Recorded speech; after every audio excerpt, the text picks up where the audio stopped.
Hello. Welcome, guys, to my podcast. Welcome to the sixth episode. I'm very blessed to have you guys on. Um, I've been wanting to get you guys on here for a while, so I really appreciate you guys being on here and feel free to introduce yourselves and what you do and go from there. Well, thank you for reaching out first off. Really appreciate you hitting me up.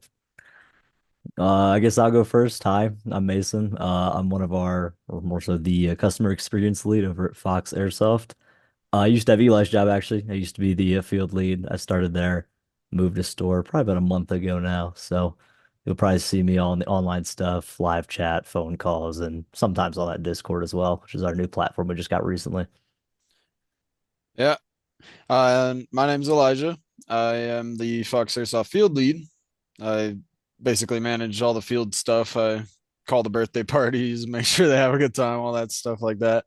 I also run the events, come up with the special game modes and stuff that they do at the events and all that jazz, and basically make sure the field that runs as smoothly as possible. I've been doing that for about 2 years, getting on 2 years, close, kind of, something like that. Oh, excellent. Well, welcome. Again, very happy to have you guys on here. I've encountered you guys multiple times in different play games. You probably don't really remember me, but Eli, you should remember me. Yeah. But but um, but yeah, it's me myself. I've been playing at Fox since the beginning of 2024. Um, if you guys have already seen some of my episodes, I got into why I got into airsoft. I was originally in airsoft back in 2003, and then I was only in it for a few years. Get out of it once I got out of high school and started focusing on my career. So to be fair, I think it was like 2007. It was a few years, and then focus on other interests. And then suddenly I came back into it at the beginning of this year, 2024. I'll keep the story short because it's already been mentioned in previous episodes, but I, I, I got back into it because a colleague of mine told me I needed to basically, my foot needed recovery. I had surgery on the foot and it needed recovery. And of course, in order to recover it, I had to use it, keep using it, exercise and stuff like that. Didn't want to do running. I didn't want to do jogging. So since we're both into weapons, guns and stuff like that, he made a joke saying, "Get in the airsoft." I'm like, "Okay, I'll get in the airsoft." So that's how all that started. And of course, the foot's gotten significantly better. It's not exactly perfect. I had an incident with it recently, but it's to where it was before I started. It's significantly improved. So so the hobby has I wouldn't say has a medical healing properties to it, even though you're being shot at with BBs. But I mean, in my particular case, it's more of a to keep the foot going, keep me in check, and that's why I'm into it. And then I was blessed to meet some of the fellows out there, including you guys as well. And yeah, it just kind of took off from there. Yeah. Yeah, I've been into the sport for probably 9 years now, something like that. I started we as a wee lad, just like everyone else, with the rental mask and stuff. My first time playing was at APC. It was okay. And then I tried Fox and I fell in love and just played there casually every once in a while for the last 9 years. And then about a year and a half ago, something like that, I finally got a job here. And now I'm the field manager. So yeah, I've been a big fan of Fox. I've wanted to really shape it into something bigger, and incorporate a lot of suggestions I've had for a long time and that other people have had for a long time. So it's really exciting that I have the ability to contribute to that now. Yeah, Excellent. kind of similar here. I probably what was it? Probably either like 6 or 7 years, a little bit less than you. I remember we talked about this a little bit ago. I actually got into it because another one of our staff members actually brought me into it one day, and luckily I skipped the whole mask phase. I was a little fancy, got the mesh and the goggles. That definitely helped out my beginner experience. But yeah, I mean, I definitely got into it super early. Had a great time with it. Unlike Eli, though, I was really interested in getting a job here, kind of right in that process where like they really needed hires. So I got in pretty quickly, probably about maybe about 7, 8 months into actually starting kicking off playing, and that definitely helped my passion kind of continuously grow instead of being something, I dropped over for another hobby because, I was there every weekend, right? So that's definitely where a lot of it sprouted from as well. And then eventually kind of transitioning into store was, I've probably worked at Field for what, probably almost 4 years before I moved over. So I've been down there for a while. It's always great to see all the faces, all those people that, I started with by playing with, and now kind of I'm working for them in a way. So same as Eli said, I'd love to see the way the field's shaping. I love to see the way that our kind of company in general is shaping and just keeping it kind of pushing, keeping it afloat and kind of making these great new changes that we can always make. Oh, excellent. And that's what's so cool about this is that you guys were players and then you transition as being employees for the field Well, and we're with your still direct input. players. We Yeah, play as much we as we we try to can. be. We try to be. Yeah, that is so cool because I mean that just shows that that with Fox they're hiring individuals that are actually into it, right? Yeah. So instead Oh, of definitely. All of our yeah, hires are fairly, I wouldn't say fairly young, but definitely younger audience that have definitely feel very fueled by the passion of the sport. Because I think Joe, and I wish we had him on here with us, but I think Joe said this perfectly. I would much rather prefer someone who has never had a job before but loves the sport than someone who might have had a job like pushing like shopping carts, right? Like you can definitely see, and of course, we've had a long history of, some bad eggs in our hiring process as well. But you can definitely see the difference between a hire who's very passionate about what they do, having a great time with what they do, and feels that great connection to the community as such, and someone who's kind of just here to, just kind of get their job over with and leave. yeah, absolutely. Because you know, I mean, just to give a little bit of my take on this is that when I visit the Fox store, everyone was very helpful, answered a lot of my questions, um, even got into the differences between the categories like AEG, Mhm. gas, all that. So when I first got into or got back into the sport, when I got into the Fox store, I actually met, I forgot his name, but he was actually the owner, if I recall. Matt. Matt. And Matt, yeah. And I briefly told him that, hey, I started back in 2003 over at Kansas. And he said, where at Kansas? And I told him, well, near Wichita. He's like, really? Oh, I used to play near that time frame and near Wichita. I think he started just a little bit later than I did. If I recall from the conversation, I think he said 2004, 2005. Mhm. I think that's what he said. Yeah, Um, that's sort of when Fox started. I think they were playing as a team, or they like really got into airsoft. They tell us about it all the time. It's part of the training process when they hire new guys is going over the history of Fox. And I think they actually got into airsoft like very late 90s, but the actual like Fox Airsoft team wasn't founded till like 2004 or something like that. yeah. Okay, okay. All right. So at least what I remember, it kind of aligns on the story that you're expressing. Okay, Yep. cool. Yeah. Because it was really cool talking to him. He was certainly very invested into the conversation. And it was really cool to hear his thoughts on that, especially to like an ordinary customer that just walks in like Mhm. me. So Yep. I mean that was cool to get that type of exposure. And It's always crazy to see like how these like just crazy gaps of things happen too, right? You take a break for this few years and suddenly, we've had this new plethora of new replica styles come in. We've had way Everything crazy has a brands. MOSFET. Exactly, like right, like probably what early 2000s, like you had Lancer, you had ICS, and like you had your few little pop-ups here and there, Valken, but like, nowadays we're sporting probably what give or take 20, 30 brands at any given time. There's way more stuff than, we could have ever really predicted in kind of those early or more so late 90s, like kind of when Fox was just this idea that was kind of being thrown around. Oh, absolutely. I mean, I even mentioned this in the previous episodes that when I started out, I mean, I recall everything being plastic. I don't recall metal being a thing. Matter of fact, even with the hop up, that wasn't really a thing. I mean, I remember the term, but Mm, I mean, I just remember it suck, yeah. and it was integrated, so it wasn't what it is today. And it's just, I mean, mentioning from previous episodes going from then until today, Mm, and you're getting it back into the hobby in 2024.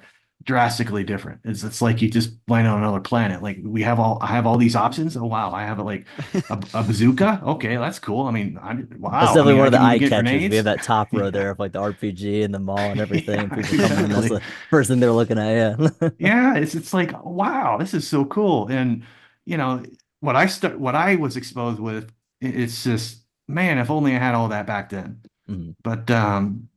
But that's okay. I mean, I'm glad to see that the hobby progresses it did, and even with the community, you know, the same, everyone treats everyone pretty well. Of course, you know, no hobby is perfect. You're going to have a few bad apples, Mhm. obviously, but for the most part, everyone's very helpful. I mean, I even remember when I had the incident with my foot at Fox, your staff were very, very helpful. You made sure I was doing okay. Even had members or other players checking up on me, and you know, just having that type of community is I mean, it's pretty cool. I Mhm. mean, that's something, you I know. mean, that's definitely what we try to build here at Fox, especially as well, is that, we're way more than, hey, here's a little airsoft field, here's a little airsoft store, do whatever you want, right? There's definitely an aspect of kind of that camaraderie that we try to make with everyone to kind of build more of a community than just, an airsoft store, right? Definitely everything that we've done always comes with like community first, right? Like, we could make this change, but how's our community going to feel about this? We can implement this, but how's our community going to feel about this? That's kind of where we had the ideas for our event patches even a while back ago. Was kind of just the general suggestion, like, hey, we should have these special events. Okay, perfect. Let's have these special events. But what's so special about these? Well, we have these giveaways, we have these other little things. But like, what can I take from this? Like, if I don't want to give away a gun, like, what can I get something that everyone can get? And that was kind of where that idea came from. And kind of just brought up what Eli said too, is definitely like just kind of thinking of all those changes of like, now that, we're in this position where, we both kind of started at Fox. We had all of our experiences, all of our great experiences, even some of our bad ones at Fox. How can we better the sport here? How can we better our community here? And kind of like you said, I mean, there's always going to be a few bad actors in every community, but it's kind of just the challenge, getting those guys out, forgetting about them, move them on. Mhm. Yeah, definitely.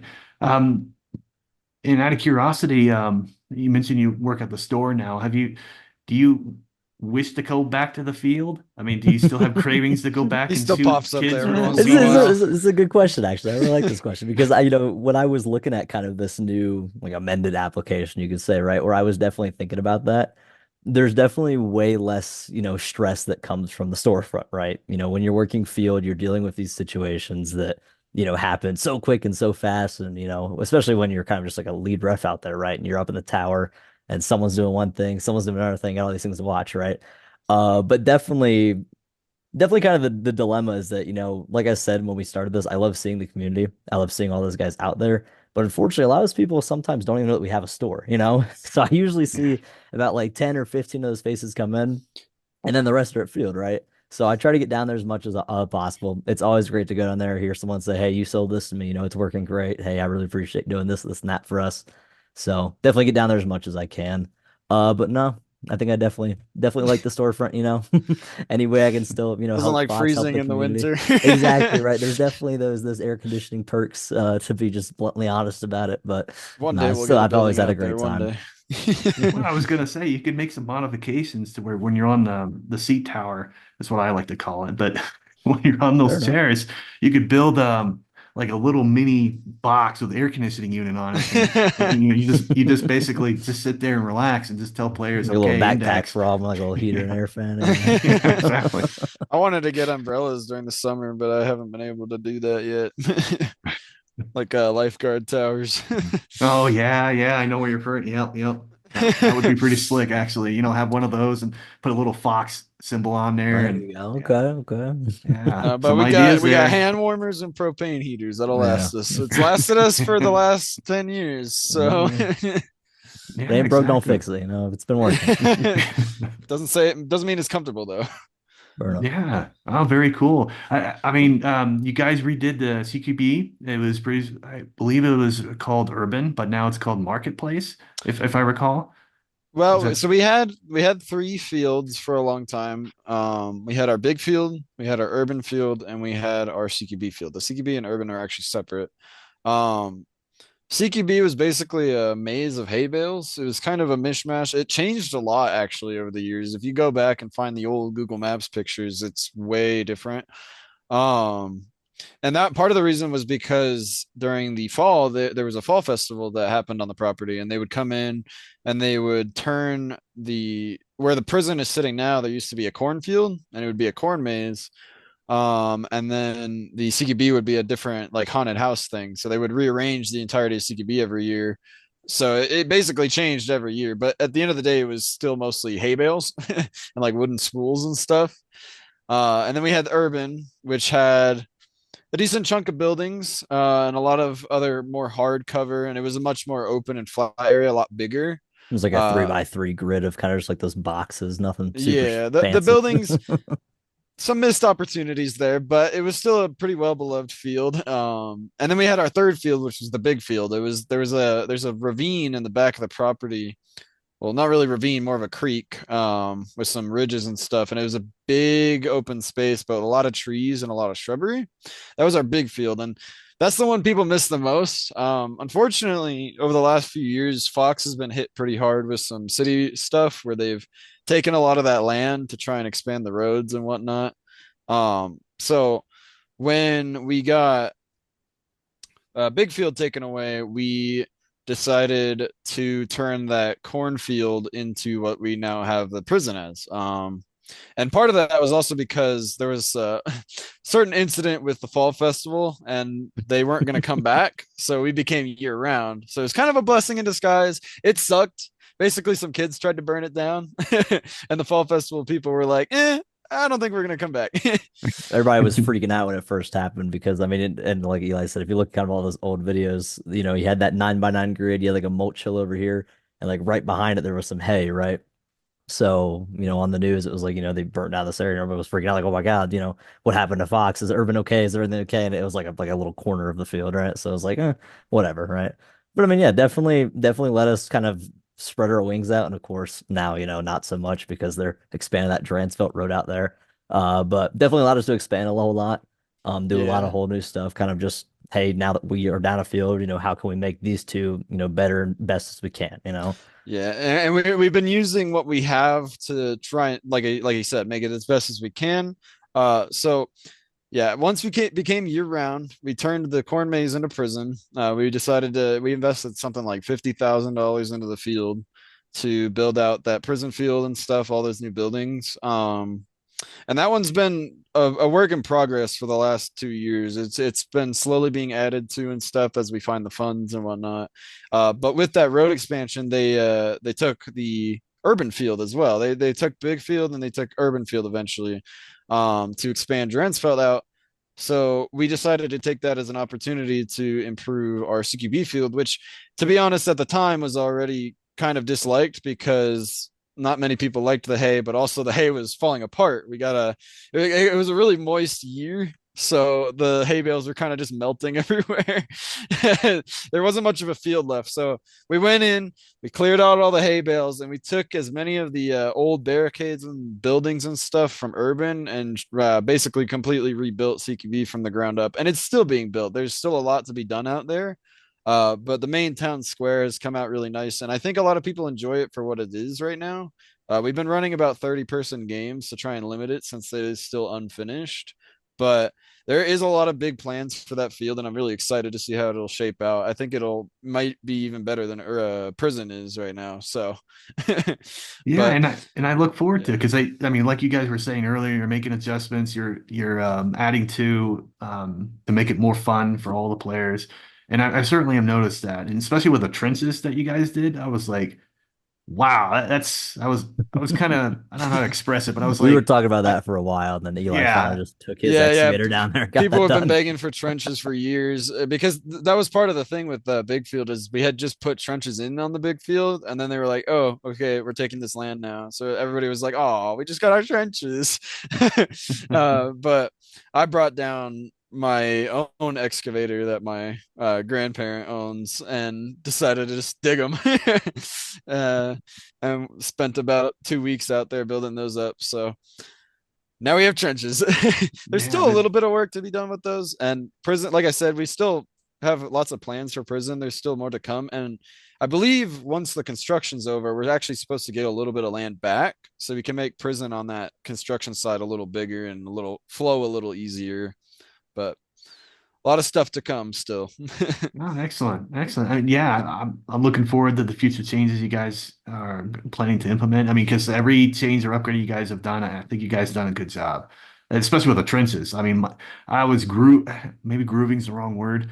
I was um, really liking what you guys did, especially with the trenches, right? So, I mean, good credit on that, at least on my angle on it. A big thing for me when it comes to modifying the field too is it's one of the things that Fox has struggled with in the last 10 years that it's been open with the field or whatever is they've had some good fields, but they've always lacked a theme. I feel like it's always been very barren or very random, especially with CQB. CQB was just hay bales everywhere. um, so a big part of the prison build out is really trying to make it themed. And that's why like the trenches, we've put up the sandbags and stuff, and it looks cool, but we also like threw in some fake barbed wire and stuff, and we plan to add more to really give it that cool war torn feeling. And like there's some other cover I've been slowly putting up with sandbags, crates, stuff like that, stuff you'd see in like a war torn area, and so it's not just a bunch of random fences and walls everywhere. um we're both nerds, honestly. We play a lot of video games, but we also play airsoft. We've been playing airsoft forever, so stuff like that is really important to me, in my opinion. I always looked at airsoft as this like, oh, it's a video game in real life, you got to make it look cool. But also big part of building out the fields is making sure that it's balanced for both teams. Yeah. That was our main goal with CQB being built out, because in the past it struggled heavily with one side being overpowered over the other just because of certain sight lines and stuff. It's a lot like video game development in a way where you don't want people to be able to see down an entire alleyway or something. You need cover to break up things. So you're not, if you're having a fight in one place, you're not getting shot from across the other map from some other dude, you know, Yeah. especially in a CQB environment. Maybe if it's a bigger field, but if you're trying to have a CQB field, it needs to be close quarters. Oh yeah. So far you guys are doing great. Keep it up. Um, and then if you build those indoor air conditioning micro units, I mean that would even be better. But but yeah, yeah, keep it coming. The players there are certainly enjoying it. I'm at least on my side of it, I'm getting a lot of good feedback. And so, kudos to you guys. I appreciate it. I Um, mean, kind of to go back to theme real quick as well. I mean, what Eli also didn't mention is that in the that whole kind of Halloween thing they did when the city would come down and kind of set up the whole thing, they would end up going. So basically, there's just kind of like this layout, right? So they take you through kind of where we were, and eventually they take you through urban, right? So that 3x3 grid had all this like very like Halloweeny themed buildings and whatnot. So you had all your like it was like Ghoul's Tavern, a bunch of other kind of weird crap names, right? And I think there's a video out there where there's guys like dressed up, like Santa hats and everything, and you see this stuff on the buildings in like mid-December, and you're like, this, it doesn't make sense, right? So definitely, I mean, and of course we've talked about this when we were kind of even thinking about how we lay out CQB as well too, is like what is the overarching story that we're trying to command here, right? Because it's way more than just, hey, here's some plywood, go stand behind it, right? Like, you have like your speed QB tournaments where, you kind of have like just like those pop up like triangles and walls. Cool, that's great, right? But what we're trying to do is we're trying to build more of like an immersive area, right? We could build a field, we could build something simple here, go shoot each other, right? We don't really care, right? But definitely what we're trying to aim for is something that you can kind of come into this and step away from it and feel like you've kind of had this whole experience through, this maybe 3 hour, 4 hour session that you've had, right? oh yeah, yeah, definitely. And oh, go ahead. Yeah, and that just real quick, that's why CQB is now named the market, is because it's supposed to be like a war torn market. That's what that centerpiece is with all the stands. We were gonna put like crates of fruit and stuff in there, just props, and like those serve no purpose as far as cover goes, but it adds to that immersive theme, uh, and really makes your experience special instead of just shooting a bunch of people at fences. Oh, very cool. Just out of curiosity, if you guys or is there talks in play on potentially opening up another field or a second site other than where your public outdoor field is currently? Well, I won't say too much about our total end goal because I'm not sure if I'm at liberty to say, but we have been looking into expanding greatly over the last few years. And things have been tough with the economy and stuff. And airsoft as a whole, the whole industry, you could ask anyone that works in it, it's been struggling this year. It's been tough. Money's a little tight at the moment, but we do have plans to expand as soon as we can, as soon as we're able. Our main target was to open up a location in Colorado Springs. But if another opportunity opens up for us, then we'll probably take it. But yeah, the whole airsoft industry has been struggling a bit this year. It's been a little tough, so we haven't been able to reach that goal just yet, but it is in our sights. And as soon as we get that chance, we're going to take it. All right, excellent. Yeah, because I would save some driving for some individuals. So, Yeah. so I just Definitely. figure I ask. I mean, all right, cool, cool, awesome, good deal. I mean, So, it's a good question because we have like what, maybe what, like about four fields in Colorado. We have FAF, Airheads, handheads, APC, and then I think Blitz does airsoft too, right? Yeah, but it's just opened up. It's a Mm. newer place, but I haven't even visited them yet. And they're still more paintball oriented as far as Mm. I know. They do like sort of like dynamic where they do like Mm. once a month airsoft, I think, something like that. I I'd think have to APC just shut down yesterday too, or I guess so not yeah, yesterday, so maybe that Sunday, right? APC is American Paintball Coliseum. They have an indoor field, but they just closed the indoor field because they're opening up a new outdoor field in Aurora. I Mm. have not visited it yet. I looked at the Google Maps. Looks okay. There's potential there. I don't know. I'd have to see it in person, but they did just close their indoor place. Colorado Airsoft specifically has been very sparse for many years, unfortunately. Um, but some big stuff in the last couple of years. We've gotten a lot more Milsim eyes. We just had a Milsim West game here this year, actually, which is huge because I don't think they've ever been to Colorado, as far as I know. Um, and it seemed like a lot of people loved it. They had a really good turnout, so there's a good chance they'll be coming back. AMS has been doing some Milsims here for the last 3 years, I think. So that's been big too. Draws a lot more attention to the area. If we really want to go way back to a deep cut, there's Kiowa Creek, but that got burned down. Well, you want to go way back, what? There was Titan, so there was all those Jackal games. I think they went up to like Jackal 8 or 9, I can't remember. Yeah, there was Kiowa Creek there was a while ago. Um, yeah, man, there's been so much stuff that, just comes and goes. But I think definitely like Fox is probably maybe not entirely true. Fox is definitely up there of one of those kind of longer lasting. And of course, with all the changes that we've had, never's really been the same, but definitely a lot has changed. oh, excellent. Well, I certainly noticed, like for example, when I was in, I believe it was um, in Oklahoma, they have a field outside of Tulsa. I think it's called Tactical, JTC Tactical. Maybe I could Mm, be wrong on the lettering, but it's Tactical. It's an outside field, and it's large, and it's mostly a mix between like like I wouldn't say forest, but kind of like woods mm, versus kind of a mini town.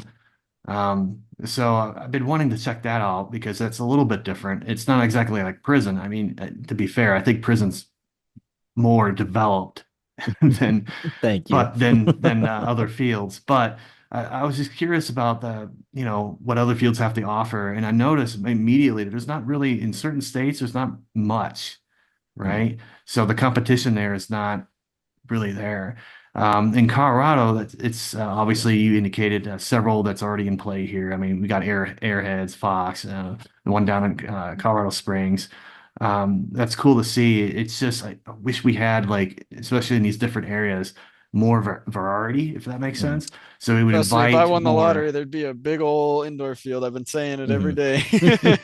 Yeah, I We were win talking the about that a lottery, while I'm ago. buying It's a like Home if we Depot, were and I'm making the best indoor field you've ever seen. yeah, I feel like if we were to buy a yeah, property, get a big old warehouse, indoor field, that'd draw everyone. yeah. And I just mean, just make definitely it like happen. airsoft in like Yeah, the cities tends to always have like very just kind of enclosed indoor air arenas. That's really all it is. But yeah, definitely like I mean, Colorado, like New Mexico, really anywhere around here, really. We're definitely more outdoor oriented, and that's more why a lot of available. our Yeah. pro shops around here are going to sell a lot of higher spring, higher velocity FPS outdoor, replicas as well, just because everything around here, unfortunately, is going to be outdoor.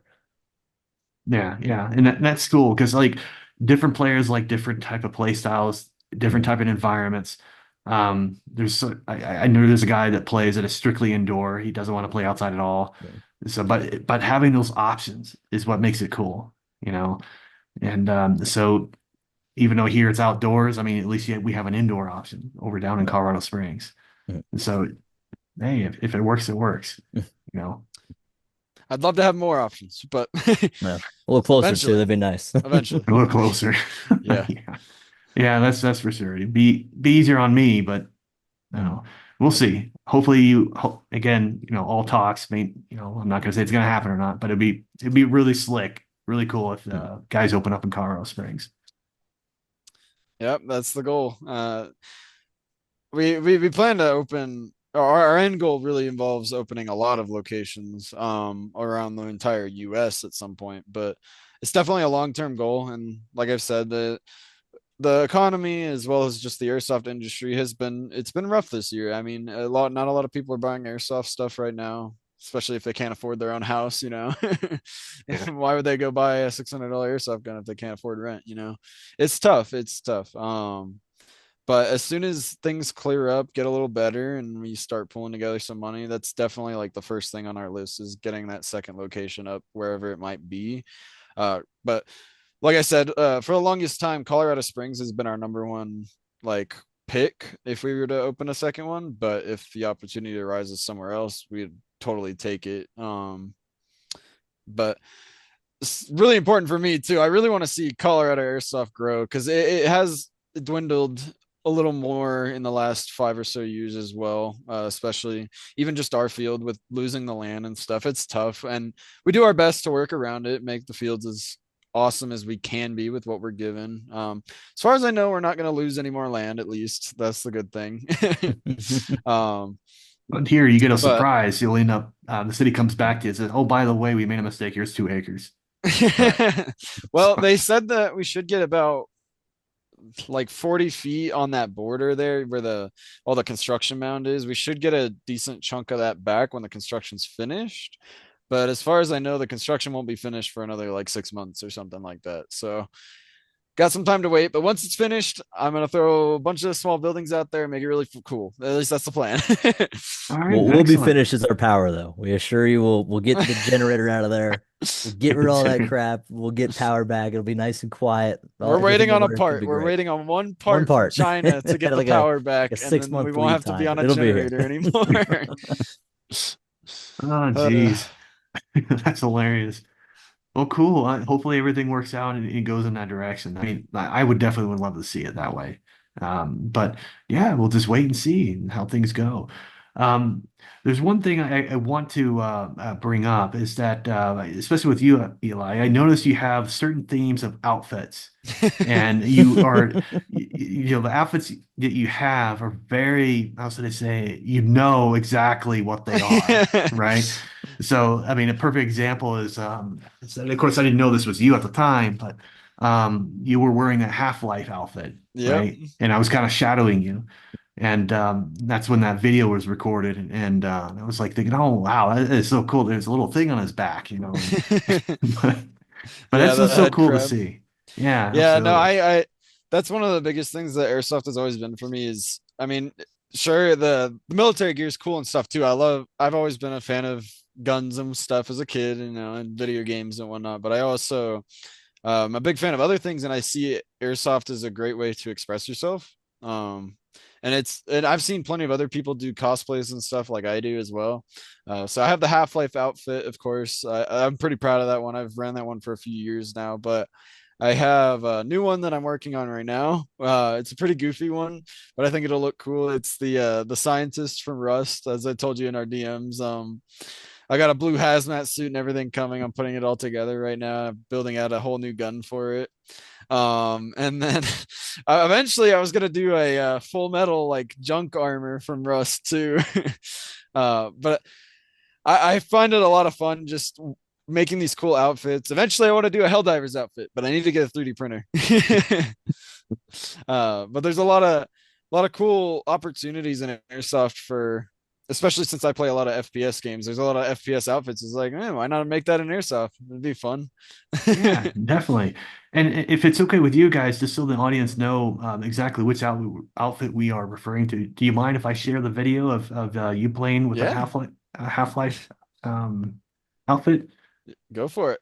All right, excellent. So just give me a second. Let me.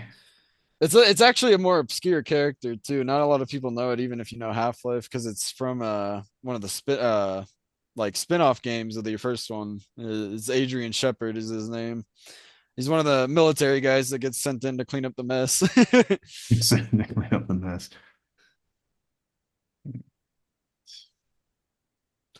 It's a very distinct outfit though. It's got the white urban camo with like a gas mask and all this other stuff. So if you don't know what Half-Life is, you'll still be like, what the heck is that? I remember when I Oh, came across geez. your channel for like the first time and I saw it and I was like, oh, it's Eli. Let me take a look. I think that was probably I think the first video of that was with him holding the whole whole mall and everything in your thumbnail Oh there. yeah, Like, yeah. oh, I know that guy, and I clicked on it and I watched through some of your stuff. Yeah, and there's more coming, by the way. I'm not sure if you've seen like how my editing progression has improved. So I think the last video I focused on the HUD effect. So you No, actually I see loved like, the I forgot what it was. It was when one of your shorts when you got hit and you had like the whole like glass crack and I thought that was yeah, really cool. yeah, that But was yeah, I mean, yeah, recent. Yeah, definitely kind of going off of that though, like what software do you usually use? Adobe Premiere Okay. Pro, and I also use After Effects as well.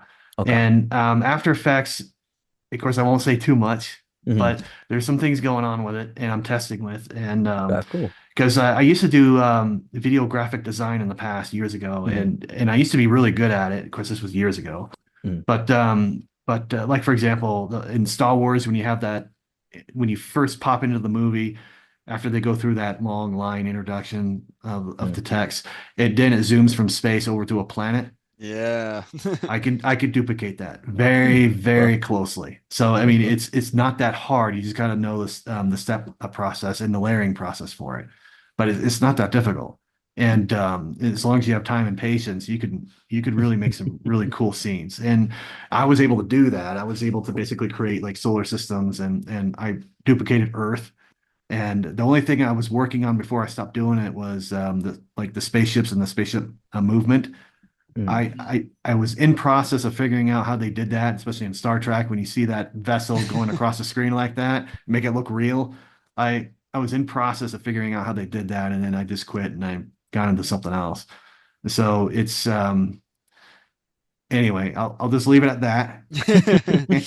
That's cool. So there's future things coming, and I'm slowly working on it, and hopefully everyone's liking what I've been presenting so far.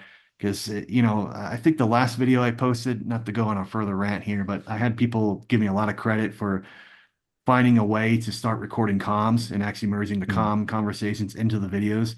I just recently discovered how to do that. So That is cool. That's something that a lot of airsoft YouTubers lack, I think, too. Of course, you have the ones that sometimes will just leave their comms open, so it's like on speaker, so that they just hear it in the recording. But The hearing it old as if speaker it, mic. It's the way to yeah, go about it. hearing it as if it's like a in-game overlay or something is always really cool. That's a really nice touch that splits things apart from the rest. oh, absolutely. And believe me, more of that angle is coming. Because you'd be so very surprised at what I recorded. Because people don't even realize I'm doing it, so they're just saying whatever on the comms, and I have a lot of very interesting conversations. Yeah, I didn't even So know that you were filming that day until I saw the video later when I was in the costume. So I was like, oh, I didn't even know he was filming me. So that was pretty so cool. yeah, yeah. I enjoy like video editing and stuff like that. So it's kind of cool that I'm mixing two hobbies together, and it's being produced, and the channel seems to be doing okay. Um, I noticed that I'm getting more of a reaction than I anticipated. So that's a good thing. I mean, I'm having people contact me from across the country and stuff like that, and that's really cool. Starting out from someone that started with airsoft because he wanted to get his foot better. So, so, Yeah. so you kind of went from there. But anyway, I didn't mean to distract the audience with that subtopic. Let me get back on track on showing your video here. and then we'll go from there. Let's see. One of the pieces I liked is the sound effects and like voice lines that you added in on the video with me too. Oh, absolutely. Yeah, yeah, yeah. And it took a while to perfect that. It wasn't something I just Mhm. randomly added it. I had to go through it over and over and over and over, and but it fit just right. And what I mean by that is that you have to adjust the audio to match not just the timing, but also to match the what's the word for it? The the intent of the character. I don't know if that makes sense, Mhm. right? Yep. So where it doesn't sound fake. It actually sounds legit. And that took a little bit. Not exactly perfect, but it was a lot better than what I It kind started of with. matches the characters in Half-Life 2. Those military grunt guys. They always have very loud radios, and in the game it's really funny. They're like almost intelligible. You can't barely understand them, but All right, well, cool. Let me start it. Let me know if you guys can hear it, because at least I know that sharing sound thing is working. I don't think I can hear it. Okay. No, you can't hear it? I cannot. Okay, let me stop this again. Let's do this. I must have forgot to hit those two buttons. Do that. All right. All right. Oh, Need backup. Were you guys able to hear it now? Yep. Yep. Awesome. All right, so we'll start the very beginning here, and we'll go from there. Sergeant Johnson here.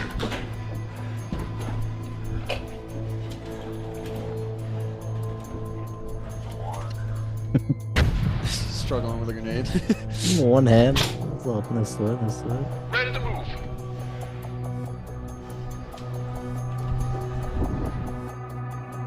Push forward.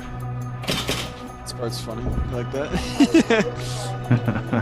No color. You didn't grim, that's fine. I have visual on the target. Moving to engage.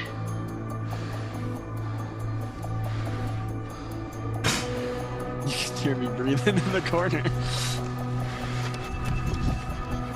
Shoot that loud shotgun. I remember when you and Braden like first got those. Oh yeah, dude, shotguns that in the first game we Sagas, played yeah. and everybody was rushing the prison. We just started spamming it in the hall. It's a Saga 12 from Tokyo Mirror. Very loud gun. Metal clad. We have hostile forces This is a good incoming. scene right here. I'll call that. He kills all those guys with the grenade. Hold. I have visual on the target.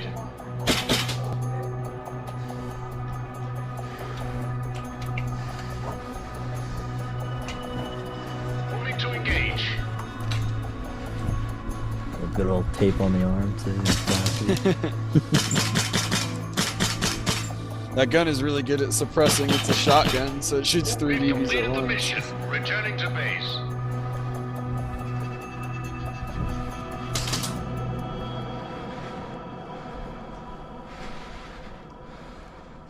Yeah, that's when I decided, yep, I'm not going down there. Fair enough.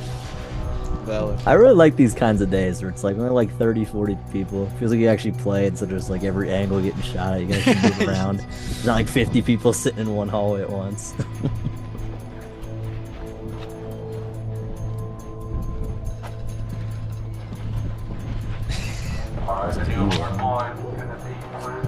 Got him. Oh, yeah, good one. Backfire. I was like, wait a second, I see your tape. Well, at least I got one kill. There you go. And this happens a lot where I think he's a rental on the left side. Kind of skittish, kind of goes in, and then he comes right back out.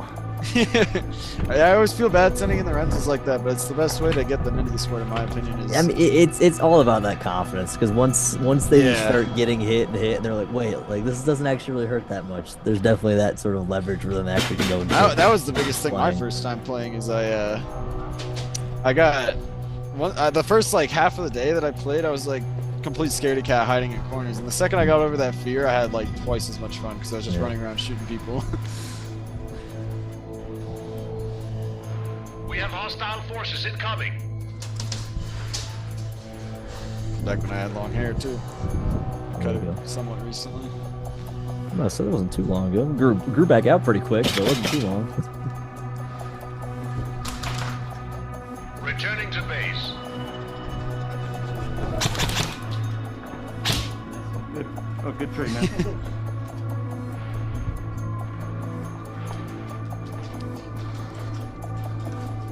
Can't remember what the game mode was for this one. Oh yeah, and I have the rocket launcher, but I kept setting it at the doorway because I was waiting for the best time to use it. Remember that was like the first day you I didn't got want to too, haul I it kept seeing around. on, yeah. Oh, Again. Good job. Oh, you've been trading all day. I've seen that kid a lot too when I play, and I think I've had a lot of trades with him myself. Yeah, he's always pretty there. good. I've had a few encounters with him. He's a good sport. Okay. This part's funny because I'm sitting there trying to get the rocket ready, and then a guy comes right there, so I just have to shoot it anyway. I think I get him though. We have My hostile plan was to go in the forces hall incoming. with it though. Yeah, there it goes. Chill out. Just walking out. The Gustav is so funny. I'm glad I bought it, and there's a lot you can do with it, but it's very heavy and bulky, so I always just set it at the door, and then when I'm like, okay, this is a good time to use it, then I load it and go. And the glass effect, Mason, that you're referring to, it's like these right here. Yeah. Yeah. So let me click on one of them here.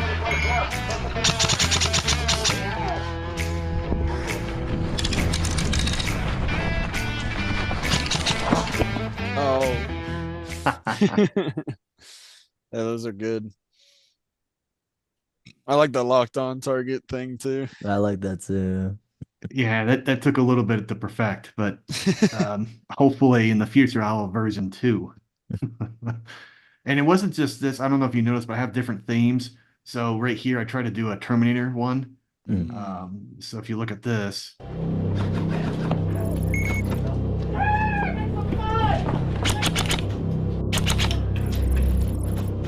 Everyone watch it.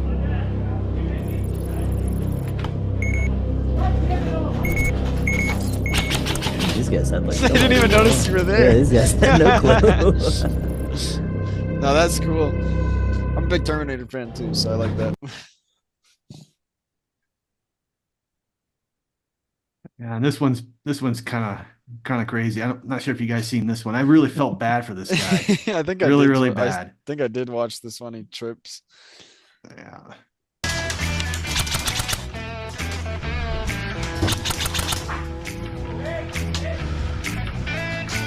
I'd really like to get some more stuff in the prison. Part of that theming thing, like desks and other stuff like that. Because it's like we got this big prison building, but there's nothing in it. You all right? Guess we're finally catching this together. You all right? The issue is like Yeah, it looks like he was about to every throw a other nade weekend and you'll then have he someone like tripped. open one, start throwing all the files out of it and whatnot. I remember that happened once and we were Oh super my pissed about it. And Yeah. on my recordings here, I try to be honest. I try to show like what actually goes on, the accidents, especially the accidents. As you could tell, I kind of fell on this one, right? On the one with the embarrassing airsoft moment. Yeah. And then on this one, and of course, you know, this was by accident. I didn't mean to do this, but when I was Shot him underneath in the this, butt. yeah, of course, you know, you're in a lower position, you're facing up in an up angle, right? And of course, naturally, when you see a target, you immediately react, and it immediately went to the butt in this case. So I did a few recordings of that too. Of course, there's a few speed softers on here as well. And even this right here, this is like my very first short. And let me share this one. This is kind of funny. Finger in the barrel. Alright, tape gang, y'all ready? Yeah! Alright, tape gang, do me a big flavor and please do not, at least try. That's you in the Nice tower. show. There it is, I was in the man. corner, blast up, just, you know, please. If you see an ATV or something, don't shoot it. If you see a tractor, don't shoot it. It's common sense, you know. Y'all ready up? Yes! There's Owen right there. First time. that before he got hired? Maybe actually. I don't know. No, yeah. There's always little moments like that in airsoft. They're hilarious. Yeah, That's definitely. that's what I like about your content though. I really like to see that about kind of all those content creators is that you produce real content, right? You're giving us airsoft. There's nothing super crazy about it. There's nothing super like, oh my God, cheater this, cheater, it's raw, right? Which is the issue with a lot of airsoft content nowadays. Is it's like it's always has to be focused on like a problem, right? So, these young you know, impressionable people, right? They'll check this out and be like, I don't want to do this. This looks like this sucks. There's just people yelling and They'll screaming at either each be like, I other. don't want to do this, or they'll be inspired to do it to people, and Yeah, Yeah. exactly, right. And they, that's they probably see where all all these bad actors come from in the the first cheating or the place. mag dumping or whatever, and they're like either A or B. They're like, oh, that sucks, or Mm, they're like, oh, I'm gonna go do that. That's so cool. yeah. And it really hurts the Yeah. sport. I mean, exposure is always good, of course, especially for airsoft, which is still a somewhat lesser known sport. Especially compared to paintball. Like anytime I tell people about airsoft, I'm like, oh yeah, I do airsoft. And they're like, what's that? And I'm like, oh, it's like paintball with plastic BBs. And they're like, oh, okay. But um yeah, that's the biggest problem with airsoft content right now is it's very focused around cheating or Yeah.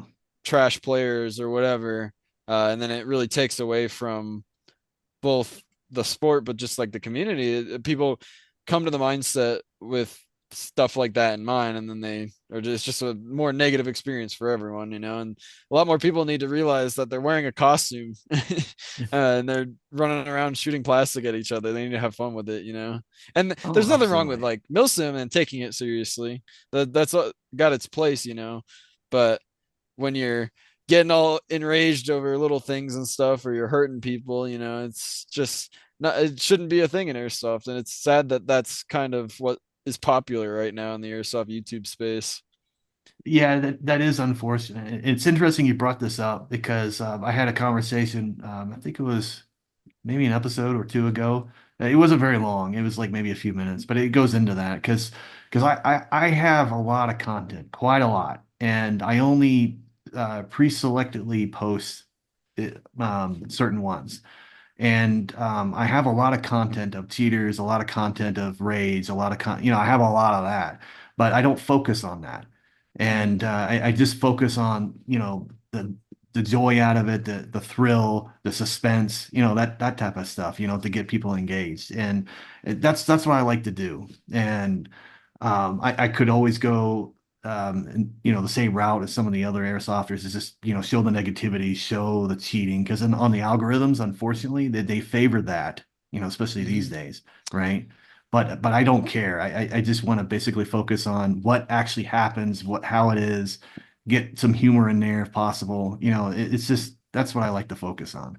It's more on basically presenting the content in the community is this, to show the community is actually a good community to be part of, right? Yep. So that's the purpose of my channel. I mean, it's not to shame anyone. Matter of fact, if you look at some of my videos, you actually do see certain events where people didn't call their hits.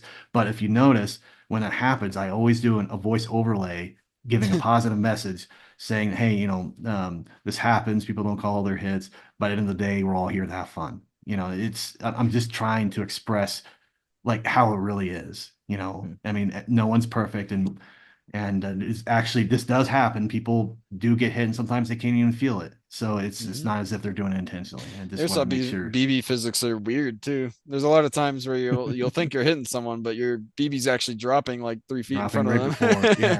Yeah, absolutely, and that But does happen. Yeah, it does yeah, and happen. then they're getting all mad. It's like, why aren't you calling your hits? And it's just like nowhere near you. And it's like, I mean, it's because they have that mindset. They think that anyone that either doesn't instantly call it or anyone that they shoot at and they see their BB towards them, oh, I must have hit them. Oh, they're cheating. They're cheating. They must be cheating, right? Because that's what I saw on YouTube. Yeah, exactly. But I mean, as long as you believe, I mean, as long as you know that it's just a game, then at the end of the day, we're all here to have fun. And that's, the community as a whole, they're really good to be part of. And Yeah. that's And, that's what and I and like I to am present. really proud of the community that we've built at Fox over the years. And the airsoft community as a whole throughout the entire United States is a fairly nice community, but I think the Colorado airsoft community, especially since it's a smaller community, we don't have very many fields and stuff. It's definitely, we've worked really hard to shape it into something that's welcoming for everyone. Especially at Fox, we always try to take action to boot out the bad people and stuff and get them out of our community. Don't want them back. If you're not going to provide something positive, you can just go. But a great example of this is I went to one of the AMS events in New I was just Mexico about to talk this about this. year. Yeah, Copperhead 9. Yeah, we went to me and Mason both went to Copperhead, and it's a cool event. It's a really cool AO. It's in the middle of New Mexico. It's like an old training facility. So they got a lot of buildings and cool scenery and stuff like that. It's great weather. It was really great weather this year, and they allow pyro grenades and stuff too. So there are a lot of cool stuff, but it wasn't the greatest experience, at least for me. It was like kind of a 50-50 experience because you had all this crazy cool stuff and you got to do a lot of cool stuff. But then you had the community, and the community was not the greatest. There was a lot of bad apples, a lot of cheating and stuff going around, a lot of just arguing and stupid stuff. And it really made me realize just how good our community is in Colorado, because we have our bad apples. We have a few people that I'd rather not have.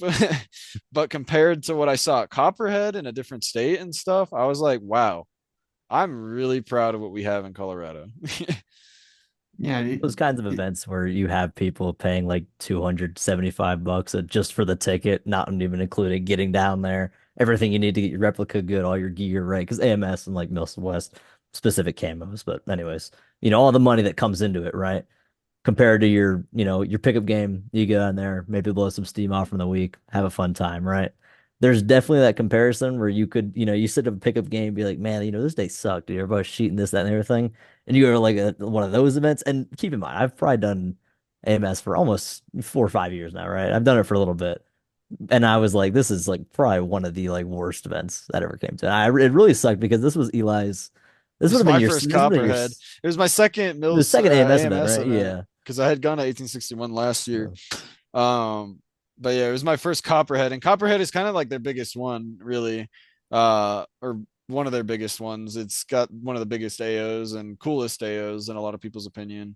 Um, so it was a bit disappointing. I mean, you pay all this money, you drive out 12 hours, and then and not have a good experience. yeah, and then you have all these Exactly. bad I was like, apples dude, ruin I'm it pissed for that you, like you this was know. like Eli's like first Copperhead experience, And I'll 'Cause probably whenever go you go to back. AMS, it's I'll Copperhead. probably It's like go that's the one. back. That's what I want to go to. It's cool. It's a cool AO. There's a lot of potential there, and I'm sure things will change over the years. I'll definitely be going back this next year probably, but it is disappointing. You go out and see that you're used to this nice, welcoming community that you've nurtured for however many years, and then you go out there and you just have a-holes left and right. It's like, what the heck is this? Come on, people. I just want to shoot some people, blow up some stuff. Definitely, like Eli was saying, though. I mean, at 1861, other AMS event, all the ones in Colorado. Uh, First year they came, I went to it. Second year, it was most of the Fox guys on one team. I was on their team. Or I was with them actually that year. We had a great time. But even this year, we played against each other, and still just having that like probably 80%, if not 90, of just Colorado, knowing all those faces already, knowing all those people, it was a blast. That event alone, 1861, like if that's an event like you're kind of unsure about milsims, don't really know if you want to really just step out in that comfort zone yet, 1861, best place to try it. You're gonna recognize all the faces there if you're local. You're gonna know Yeah. everyone.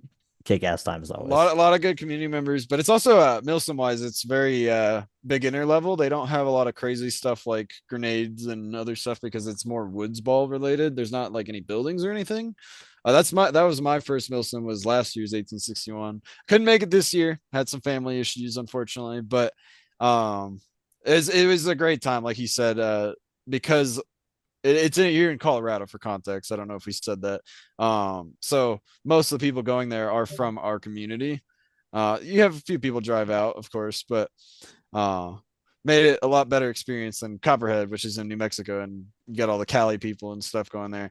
And Cali is the biggest center of airsoft. They have the most stuff. That's where e-bike is based. But the side effect of that is they have a lot of bad apples too. Yeah, and of course you see those on YouTube videos quite often. Yeah. A lot of them are from Cali. Yeah. And if I'm not too mistaken, and of course, to be fair, I'm not going to promote bad apples on this podcast, but there was a group I heard that came to Fox Airsoft, and they originated from New Mexico, if I recall. I think they And came from they Arizona, actually. Arizona. Okay, okay, You Yeah, know yeah, who we're it you're was talking talking about the Arizona. about. same group. I won't Yeah. name drop them because I don't want to give them the satisfaction. But yeah, we did have an incident where a group of players, pretty well known for being a-holes, no better way to put it, came and played like jerks all day, overshot everybody, and then towards the end of the day, they actually like assaulted a player by mag dumping him. They were all spraying him full auto and stuff, and they even shoved him and stuff like that. And that was a really hard day, honestly. I thought about that one for many months of what happened, what I could have done better, because I was there that day. Mason was there that day. Mason was actually out on the field kind of when it happened, if I remember correctly. It Our was main me and ref that was out there one of isn't with us our other anymore. guys. Yeah, we had another ref named Mikey out there that was refing that game. He's not here anymore. He got a new job, but I was in the shop that day. So I hear all this commotion. I come out and I see the footage, and I'm just like, I'm speechless, because that was the thing. That's their whole gimmick, is these guys would. It's not even just Colorado. They're from Arizona, and they bounce state to state, literally Yeah. just hurting Cali and people. New Mexico They and just yeah, hurt and everyone. Colorado. That's their whole thing, and they film all of it because they think it's cool or something. And it really puts a damper on the sport. And then, like I said, people see that kind of content and they try to replicate it. There's plenty of fanboys of them I've seen that we've already pre-banned because they're following them and they're trying to make their content like theirs and all this stupid stuff. And it, like I said, when that happened, it kind of hurt me in the heart personally. I was like, damn, that sucked. I wish I could have done something better, or I wish I could have stopped them entirely from playing before they even showed up. But it's important to take things like that, something negative like that, and turn it into something positive, and just look at what we have and uh, work together in the community to prevent something like that from happening again. Look out for each other. If we see something, say something. That way we can prevent something like that from happening in the future and really make sure our community is safe. And we've pursued plenty of legal stuff with that as well. I won't go into too many details, but they have been handled. As far as I know, they are trespassed at every field in Colorado, probably every field in Arizona. Don't know about Cali because Cali has a lot of fields. Who knows? But they haven't uploaded a video in like a year, so I think they're having a hard time finding airsoft. So Yeah, that was one of the other things I heard is that they're struggling trying to get content, so they Mm. are trying to sneak in to previous fields that it's have been funny banned at. actually. Some of them, not the whole group, but a couple of them tried to sneak into our field a few months ago actually, and we caught them right away because we did all our due process. Mason actually caught them because he recognized their gear. They're dumb enough to wear the same gear, I guess. I wasn't there yet. And so we immediately got the police there, had them removed, and nobody got hurt. So that was really nice. So they're trying, but we're not letting them. I think another point of that, just to kind of make light out of that situation as well, is that when that first initial thing did kind of kick off, when they first initially did come to Colorado, not even probably, I wouldn't even say 24 hours later, we already reinforced the fact that Colorado Airsoft is an amazing community because the second that happened, instantly Josh McGuire heads, Barbara from APC, we were all instantly in communication. We all got that figured out. And that's actually how we found out they were coming. The two individuals that Eli just mentioned were coming back to our field was because Josh was already aware of it and contacted us about it. And we had all these people already contacting us and you know, I think that's another issue too, is that everyone thinks that, it's always got to be a competition, right? It's always got to be, who's the better airsoft company than this one. And of course, obviously we're always trying to be better, right? That's, we should always elevate ourselves and keep pushing ourselves further.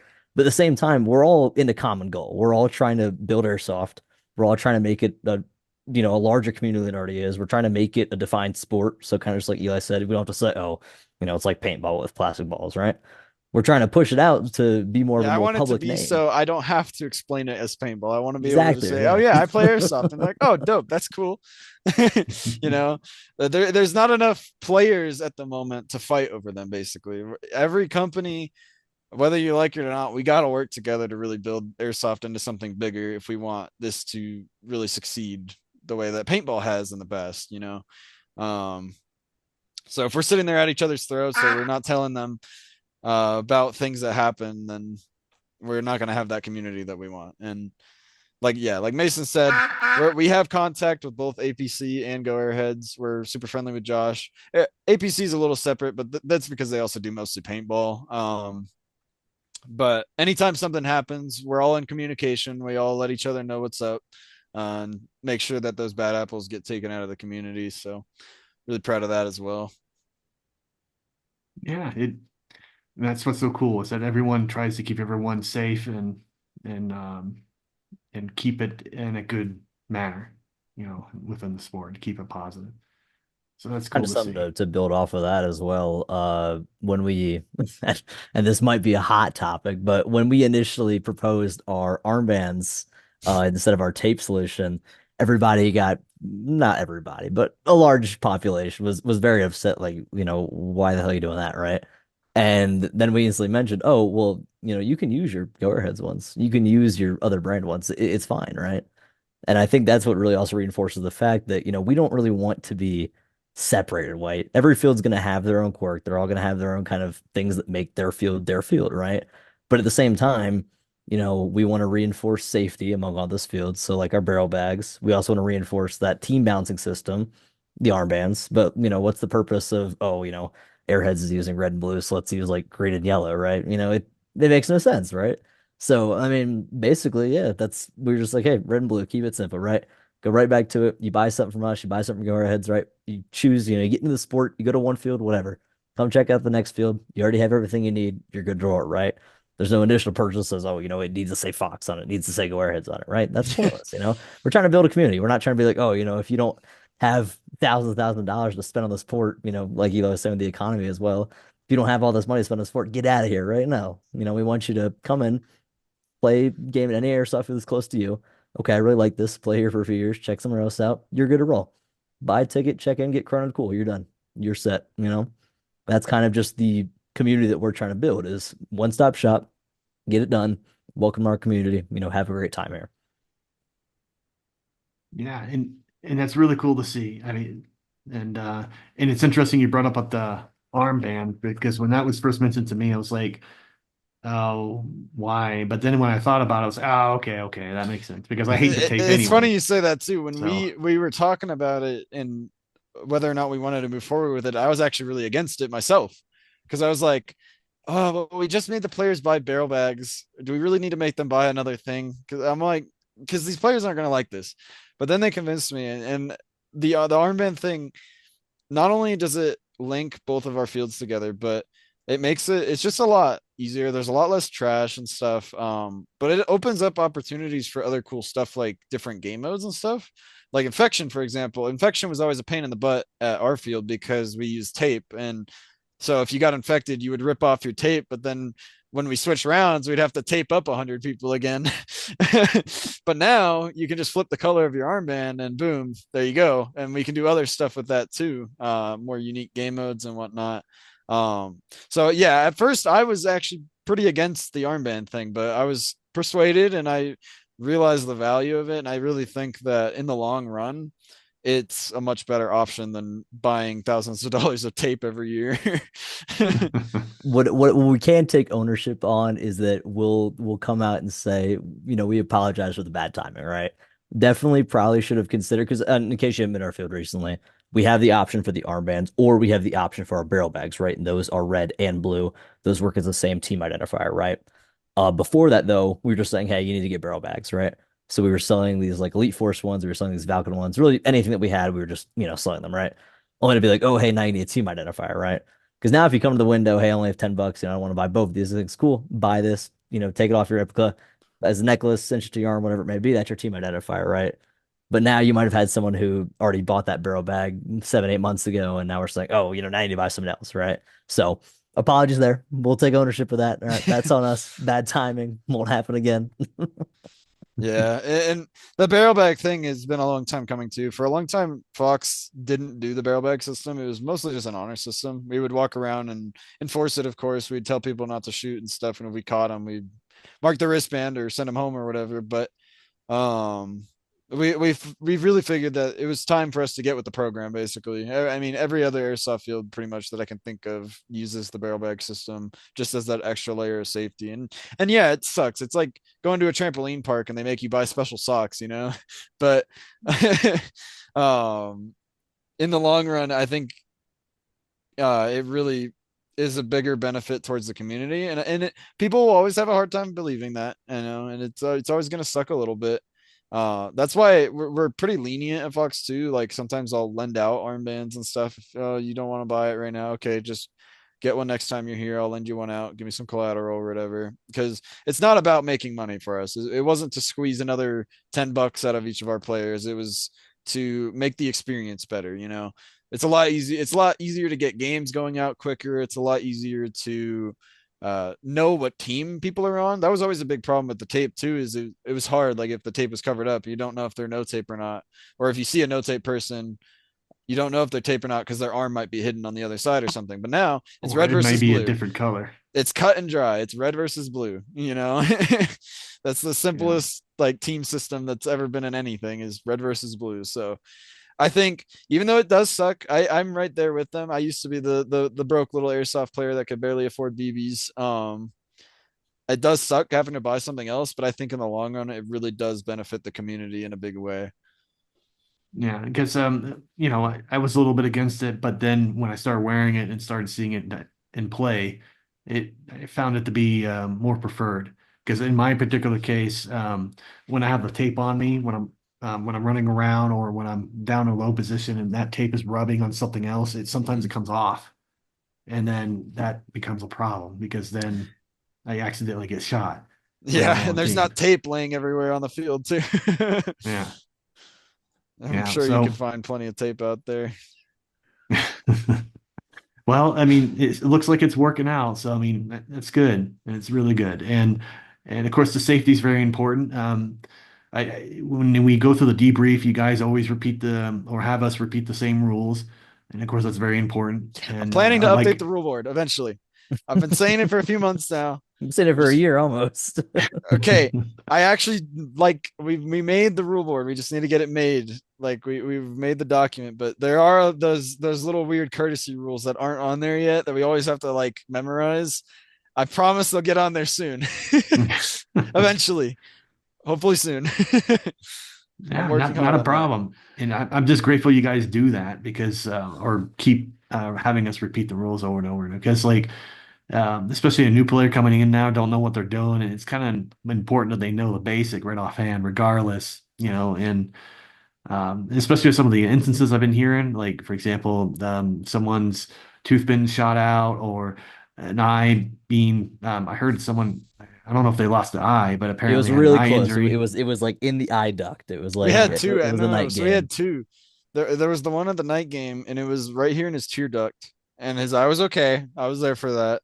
Um, very close call, and that one actually wasn't really an eye. That one was like a freak accident. He had Z87 eye pro. He had everything on, perfect, but somehow it got in there. So we had two theories: that either it bounced from under the rubber and into his eye on his nose, or his mesh mask was pushing his goggles up.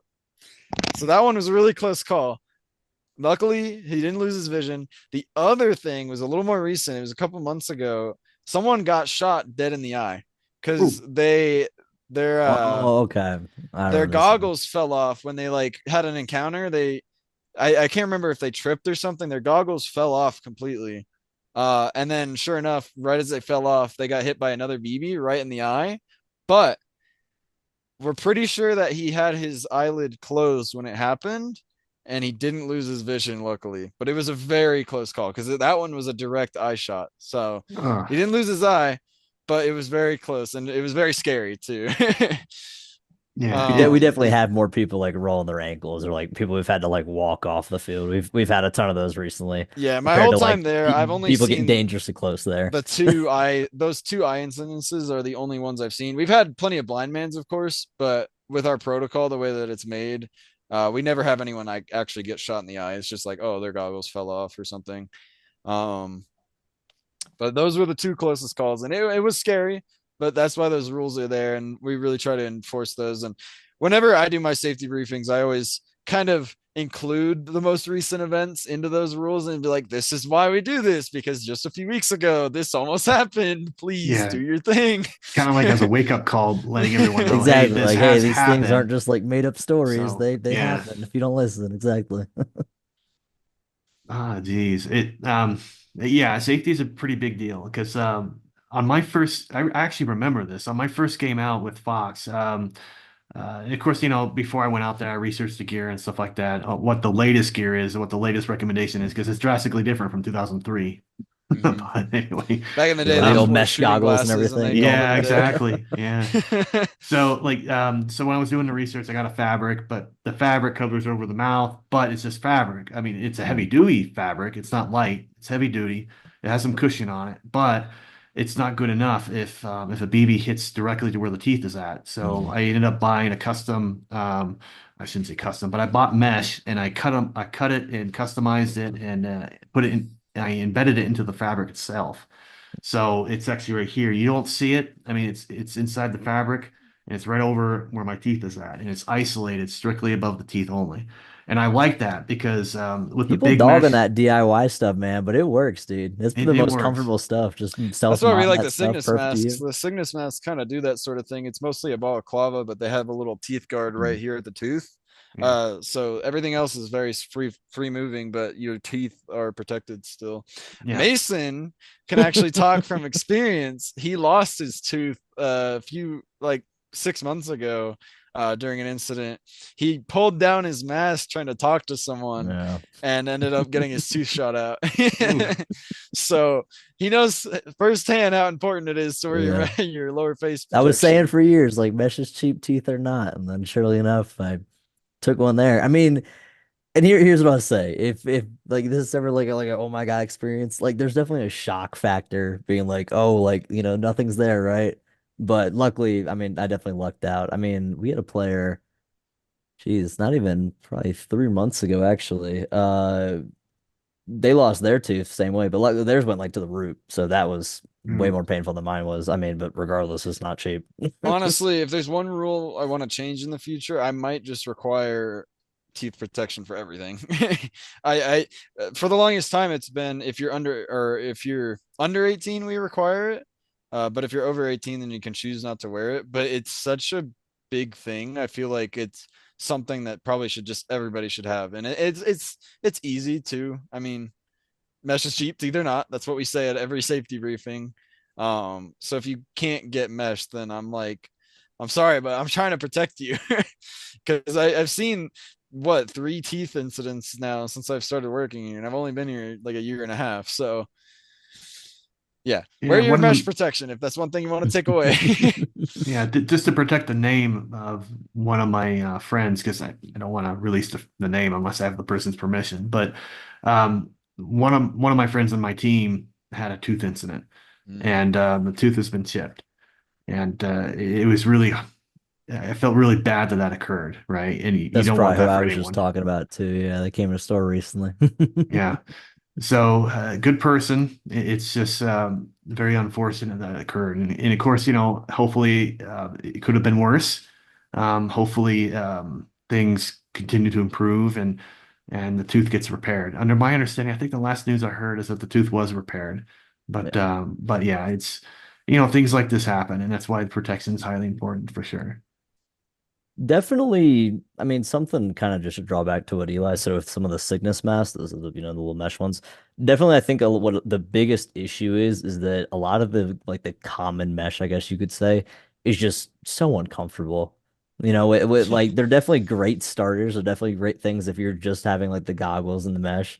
But once you start using like hats, helmets, everything else, and you're still wearing this like whole like bulky face cover, it gets really annoying, which is why people are like, let me take this off for a game, just, breathe again. And that's all it takes to, take one right to the teeth there. So definitely kind of expanding the options, compared to kind of like what you were saying too, just like my friend, even with the DIY, just kind of slip-ins and like just the normal balaclavas. I even wore just like one of those like Nike face covers and just slip that right in You've there. started wearing like a mouth guard, right? And then wearing a balaclava. Yeah, I started wearing so my buddies one of my buddies recommended me this, but it's kind of like those, it's like the ones they have like the footballs, right? So it just goes in your teeth, right? And I don't like the ones because for context, I got shot in the bottom, right? And like every manufacturer, they always make like the top row, but my bottoms got shot, right? So why the hell would I pick my top ones, right? So I just got like it's like a one bite, one size fits all thing. You bite on it, gives you like a whole little like seal around here. You can breathe through it. You can still breathe fine. No fog gets up because I wear M frames, right? I don't wear like goggles or anything. So no fog gets up in there. That's probably been like the comfiest thing I found. It's just as minimalist as possible, but enough to protect my teeth, right? If I get shot in the face, whatever, okay? Not the biggest deal for me. Other people might have their own opinions, so be it, right? There's mesh that suits everyone, but for me, just to kind of keep the teeth good, that's really all that mattered to me. Yeah, yeah, absolutely. And of course, whatever works for you, whatever they feel comfortable with. If it works out, it works out. In my particular case, I agree with you. Those big masks, I mean, to me, that feel very uncomfortable. That's why I went with the heavy fabric with the custom mesh inside because it gave me more flexibility and I could That's breathe easier, at least on certain angles of it. that's why a lot of people who are more casual players too lean towards the like dye masks is because it's like it's the all in one Oh and they yeah, just man, they're slip it on. great. I just I sold mine to one of actually one of my one of the coworker, one of the guys at Fox, Owen as well. And then I switched over I switched over to one of like the whole like military M50 gas mask. And they're great. I mean, they don't fog, but you can't really breathe in them very well. So I One point swapped on back. that though, if you're watching this, if you want to use a gas mask for something, do your research. Not every gas mask is safe. Do not Reach show half up to a mask. field with a glass gas mask and then lose your eye. And because of that, we have a gas mask in the mobile shop that has been sitting there for God how many who knows how many years, but the lens is completely shattered, Yeah. and it's our example gas mask. Anytime we see someone with a gas mask, we're like, this is what you're up against. Is your gas mask rated for airsoft? Mine, and I think Mason has a real This M50, is this right? is the M50 right here, yeah. Yeah, So mine's this is the like your M40 from we're all good here. the Half-Life outfit. That's an M40, and it's real military surplus. But I did my research. The outserts on it are rated for mortar shrapnel, but I also, when I got it, first thing I did is I took my highest power replica, which is like a 3 joule sniper, and I shot it point blank several times to make sure that my eyes would be safe. And then I replaced those lenses too. So if you want to wear a gas mask, they're sick, but do your research because a lot of them will lose your eye. What's Yeah. really important is, and this is, we can come out and just say this. All right, if you want to buy anything airsoft related, for the love of God, if you're buying goggles, go to an actual airsoft distributor because there's the issue with Amazon. They'll tell you they're like, high power rated or like, high velocity rated, right? That does not mean ZSM plus. That means like if you were like to like punch it, it'd hold up, right?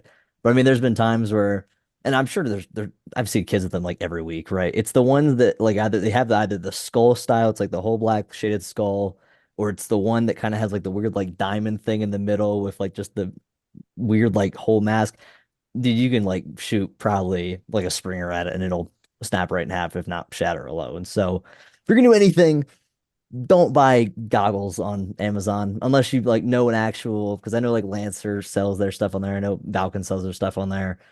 If you're just trying to get the cheapest option, don't skimp out on protection. And if you are going to General wear rule a of cool thumb. mask, but it's not Z87 rated, just wear some glasses underneath. It's Oh the yeah. easiest way. I've seen you people know, wear like this whole like Mandalorian masks and then they just have like M frames underneath. Hey, okay. yeah. Yeah. As long as they're safe and they look pretty slick, that's all that matters. Right? I mean, like Eli said, it's a fashion game, right? You're gonna come out dressed in all your gear no matter what temperature it is, look cool doing it. So wear whatever you want. But that's our only rule.